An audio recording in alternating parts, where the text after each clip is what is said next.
السلام علیکم ورحمۃ اللہ وبرکاتہ۔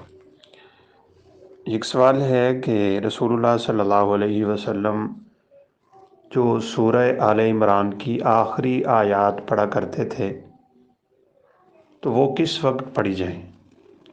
صبح تہجد کے وقت اٹھ کے وضو کر کے، یا ان کے پڑھنے کے کون سے اوقات ہیں؟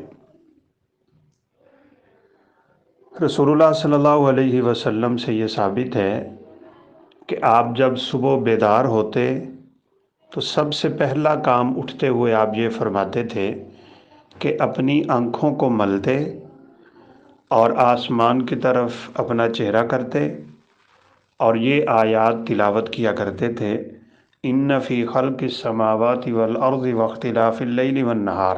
یہ 10 آیات آپ صلی اللہ علیہ وسلم تہجد کے وضو سے پہلے ہی پڑھ لیا کرتے تھے، یعنی اٹھتے ہوئے سب سے پہلا کام ہی یہ تھا، اٹھنے کی دعا، پھر اپنی آنکھوں کو ملنا، آسمان کی طرف نظر اٹھانا، چہرہ اٹھانا، اور یہ آیات پڑھنا جن میں معنی بھی یہی ہے کہ زمین و آسمان کی پیدائش میں تمہارے لیے بہت سی نشانیاں ہیں، اور اس میں دعائیں بھی بہت خوبصورت ہیں اس رکوع میں۔